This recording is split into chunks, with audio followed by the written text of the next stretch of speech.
भोपाल में शिवराज सरकार ने गौ कैबिनेट के गठन का ऐलान कर दिया है। सीएम शिवराज ने ट्वीट कर जानकारी दी।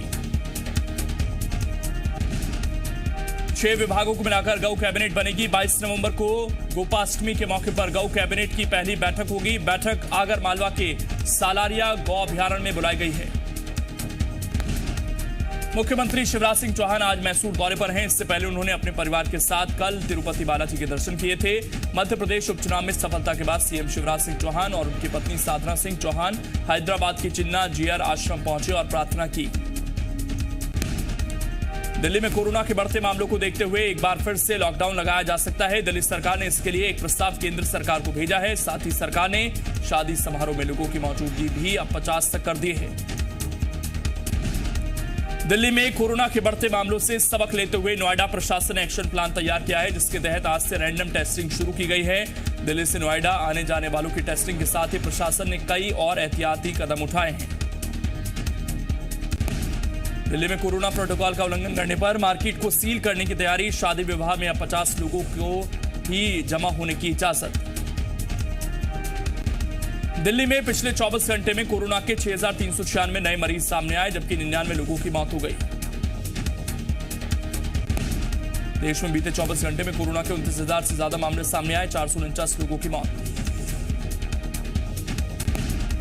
मध्य प्रदेश में 24 घंटे में 922 कोरोना पॉजिटिव मामले सामने आए। कुल मामलों का आंकड़ा 1,85,446 हुआ। वहीं 10 लोगों की कोरोना के चलते मौत।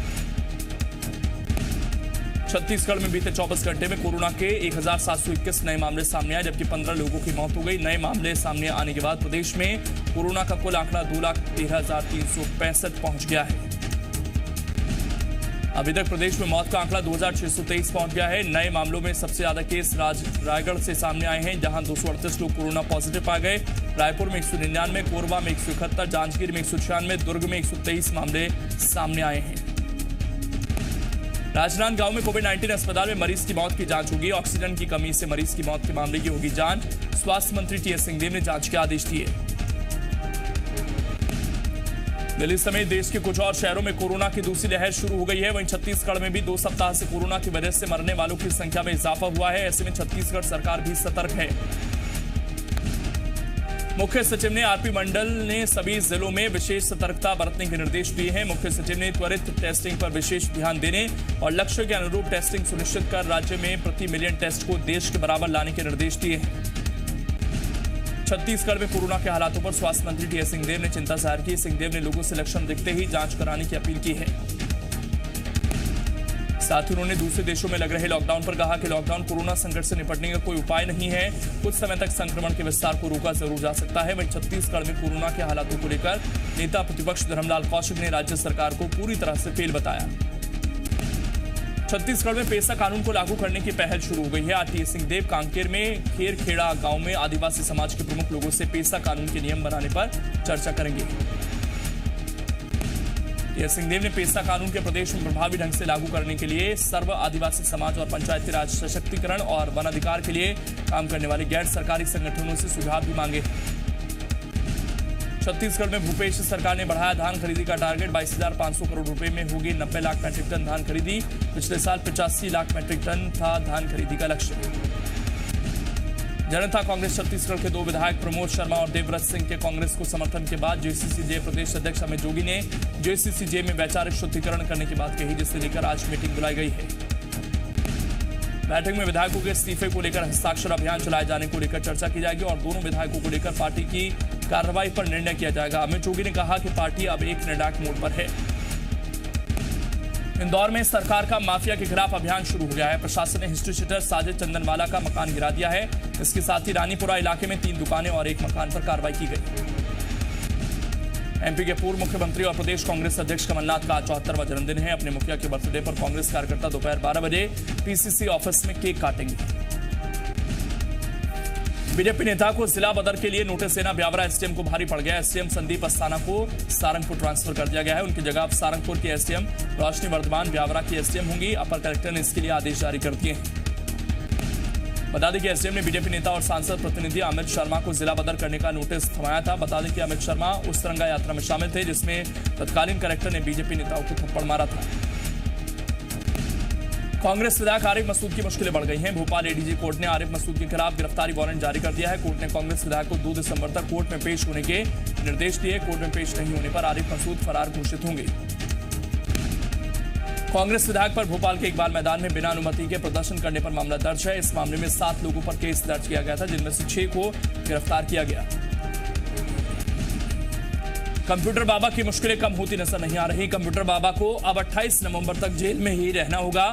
हालांकि कंप्यूटर बाबा की तरफ से इसके फौरन बाद दोबारा जमानत याचिका लगाई गई, जिसे कोर्ट ने खारिज कर दिया। इंदौर की एरोड्रम थाना पुलिस ने 1 दिन का रिमांड पूरा होने पर कंप्यूटर बाबा को जिला अदालत में पेश किया, जहां अदालत ने उन्हें 28 नवंबर तक न्यायिक हिरासत में भेज दिया। रतलाम पुलिस ने कांग्रेस नेता संजय चौधरी का शहर में जुलूस निकाला। एक दवा कारोबारी ने संजय चौधरी पर अवैध वसूली का आरोप लगाया था। उसी दवा कारोबारी की शिकायत के बाद कांग्रेस नेता को गिरफ्तार किया गया था। कांग्रेस नेता की गिरफ्तारी का उनके समर्थकों ने विरोध भी किया। संजय चौधरी युवक कांग्रेस के जिला अध्यक्ष रह चुके हैं। इस मामले में संजय के 6 साथियों की तलाश जारी है। जबलपुर में थाना हनुमानताल क्षेत्र में संचालित अवैध हथियारों की फैक्ट्री का खुलासा हुआ है। पुलिस ने मौके से 6 तलवार, 1 फरसा, 1 कुल्हाड़ी, 1 एयरगन, गुलेल जैसे कई हथियार जब्त किए। सूचना पर पुलिस ने दबिश दी, जहां पर आरोपी के खिलाफ आर्म्स एक्ट के तहत मामला दर्ज कर उसे गिरफ्तार कर लिया गया है। पुलिस आरोपी के सहयोगी और उसके दूसरे काले कारोबारों की जांच में जुटी है। राजनांदगांव के मोहला थाने में 2 साल से फरार नाबालिग से दुष्कर्म के आरोपी को गिरफ्तार कर लिया गया है। लड़की को शादी का झांसा देकर दुष्कर्म करने वाला आरोपी आखिरकार पुलिस के हत्थे चढ़ गया। घटना के 2 साल बाद मोहला पुलिस ने मुखबिर की सूचना पर हाईवे ढाबा चिचोला से उसे गिरफ्तार किया, जिसके बाद उसे न्यायालय में पेश किया गया। दुर्ग में एक नर्स की मौत का मामला सामने आया। घटना पद्मनाभपुर इलाके के आनंद विहार कॉलोनी की है, जहां एक महिला नर्स का शव बिल्डिंग के पिछले हिस्से में मिला। जानकारी के मुताबिक महिला ने बिल्डिंग की 8वीं मंजिल से छलांग लगाकर जान दे दी। सतना में नकली इनकम टैक्स ऑफिसर बनकर आए 4 फर्जी लोगों को सिविल लाइन पुलिस ने गिरफ्तार किया। ये सभी अपना नाम बदलकर सतना के एक होटल में रुके थे। इनकी मंशा नकली अधिकारी बनकर यहां के व्यापारियों और संस्था को लूटने की थी। धार जिले के पीथमपुर में पुलिस को बड़ी सफलता मिली। यहां की घाटा बिल्लौद चौकी पुलिस ने 12 नवंबर को जिला सरकारी बैंक में चोरी की कोशिश करने वाले बदमाशों को गिरफ्तार कर लिया। दरअसल 12 नवंबर को कुछ बदमाशों ने बैंक में चोरी की कोशिश की थी, जिसके बाद घाटा बिल्लौद पुलिस जांच में जुटी। दिवाली की रात पुलिस ने बैंक ऑफ इंडिया में चोरी करने की योजना बनाने वाले 7 आरोपियों को पकड़ा, जिसके बाद पूछताछ में उन्होंने 12 नवंबर को बैंक में चोरी की कोशिश करने की बात कबूली। वहीं कुछ महीने पहले हुई एटीएम तोड़ने की घटना भी कबूली। पुलिस ने आरोपियों के पास से देसी कट्टा, 2 जिंदा कारतूस, चाकू, गैस कटर मशीन जैसे सामान बरामद किए। दंतेवाड़ा में सुरक्षा बलों को सफलता मिली। यहां लोन बराटू अभियान के तहत 3 इनामी नक्सलियों ने सरेंडर किया। सीआरपीएफ के डीआईजी और एसपी के सामने इन्होंने अपने हथियार डाले। नक्सलियों पर पुलिस ने 1-1 लाख रुपए का इनाम रखा था। लोन बराटू अभियान के तहत अब तक 202 नक्सली सरेंडर कर चुके हैं। सरेंडर नक्सलियों का आंकड़ा 200 के ऊपर होने के बाद एसपी और डीआईजी ने सरेंडर करने वाले नक्सलियों के साथ मिलकर केक काटा। अंबिकापुर मेडिकल कॉलेज के कोविड उपचार केंद्र में भर्ती कोरोना पॉजिटिव बंदी सुरक्षा में सेंध लगाकर भाग निकला, जिसकी सूचना कोविड प्रबंधन की ओर से जेल अधीक्षक को दी गई। बंदी की काफी खोजबीन की गई, लेकिन उसका पता नहीं चल पाया। जेल अधीक्षक ने मौके पर तैनात जेल प्रहरी अनिल गुप्ता से पूछताछ के बाद नोटिस जारी किया, जिसका जवाब नहीं मिलने के बाद जेल प्रबंधन ने अनिल गुप्ता को निलंबित कर दिया। ग्वालियर स्थित Sheetla multi speciality nursing home पर स्वास्थ्य विभाग ने छापा मारा। नर्सिंग होम में कई गंभीर मरीज भर्ती थे, लेकिन वहां कोई डॉक्टर नहीं मिला। नर्सिंग होम में दस्तावेज भी सही नहीं पाए गए। नर्सिंग होम के संदिग्ध गतिविधियों को देखते हुए अब स्वास्थ्य विभाग उसे सील करने की तैयारी में है। सागर जिले के राहतगढ़ में बड़ा हादसा हो गया। यहां 6 लोग डोह नदी में नहाते समय डूब गए। इनमें से 4 लोगों की मौत हो गई। इस हादसे में नाजिया नाम की बच्ची बाल-बाल बची, जिससे सुरक्षित बाहर निकाला गया है। एक शख्स अभी भी लापता है, जिसकी तलाश की जा रही है। एसडीआरएफ की टीम और पुलिस बल मौके पर मौजूद है। सर्च ऑपरेशन जारी है। सभी लोग सागर के इतवारी टोरी इलाके में पिकनिक मनाने के लिए पहुंचे थे। राजनांदगांव में दीपावली के दूसरे दिन गौरी गौरा विसर्जन के दौरान इंदिरा सरोवर में एक युवक की डूबने से मौत हो गई। 36 घंटों की मशक्कत के बाद एनडीआरएफ की टीम ने शव को पानी से बाहर निकाला। सीधी में दूषित दही, मिठाई और खाना खाने से एक लड़के की मौत हो गई, जबकि उसके परिवार के 7 लोगों की हालत गंभीर। मामला सियावल ब्लॉक के सवेचा पंचायत का। दिवाली के मौके पर पूरे परिवार ने साथ भोजन किया, साथ ही उन्होंने मिठाइयां और दही भी खाई। इसके कुछ घंटों बाद परिवार के सभी लोगों की हालत खराब होने लगी। सभी को सुबह नजदीकी सामुदायिक स्वास्थ्य केंद्र ले जाया गया। यहाँ 13 साल के लड़के की मौत हो गई, वहीं 7 लोगों की हालत गंभीर बताई जा रही है। जांजगीर चांपा के गांव में एक मगरमच्छ घूमता दिखा, जिससे गांव के लोग दहशत में आ गए। ग्रामीणों ने तुरंत इसकी सूचना वन विभाग को दी, जिसके बाद वन विभाग ने मगरमच्छ को क्रोकोडाइल पार्क में छोड़ दिया। प्रधानमंत्री नरेंद्र मोदी ने मंगलवार को अमेरिका के निर्वाचित राष्ट्रपति जो बाइडेन से फोन पर बात की। दोनों नेताओं ने इस दौरान रणनीतिक साझेदारी के प्रति प्रतिबद्धता जताई। मथुरा में भगवान श्री कृष्ण जन्मभूमि के मामले में आज जिला कोर्ट में सुनवाई। पिछली सुनवाई में कोर्ट ने मामले के चारों पक्षकारों को नोटिस जारी कर पेश होने को कहा था। जिला जज की अदालत में चल रही मामले की सुनवाई। मथुरा के नंद बाबा मंदिर नंदगांव में नमाज पढ़ने वाले युवक की जमानत पर आज जिला अदालत में सुनवाई। फैजल और उसके साथियों ने मंदिर में नमाज की फोटो सोशल मीडिया पर पोस्ट की थी, जिसके बाद उसे गिरफ्तार किया गया था। बिहार में हार के बाद कांग्रेस में ही तेज हुई तकरार। कांग्रेस नेतृत्व पर सवाल उठाने वाले कांग्रेस नेता कपिल सिब्बल को सलमान खुर्शीद का जवाब। खुर्शीद ने सिब्बल को डाउटिंग थॉमस कहते हुए पार्टी से निकाले जाने की सलाह दी। उपकार मामले में पीडीपी अध्यक्ष महबूबा मुफ्ती का बीजेपी और कांग्रेस पर हमला। महबूबा ने बीजेपी पर झूठे प्रचार का आरोप लगाया। कहा, कांग्रेस भी बीजेपी की लाइन में फंस जाती है, इसलिए देश में मजबूत विपक्ष का अभाव है।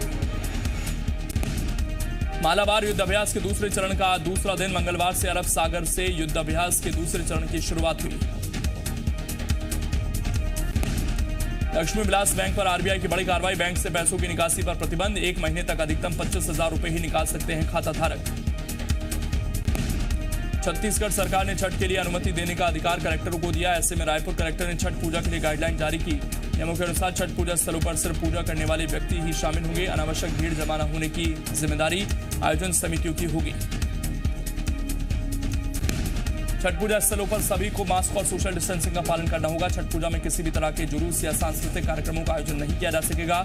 छठ पूजा स्थलों पर पान गुटखा खाना प्रतिबंध रहेगा। इसके साथ ही छठ पूजा में सुबह 6 बजे से 8 बजे तक ही ग्रीन पटाखे फोड़ने की अनुमति रहेगी। आस्था का महापर्व छठ नहाय खाए के साथ आज से शुरू हो गया है। पर्व के पहले दिन खरना के साथ महिलाओं के 36 घंटे का उपवास शुरू हुआ।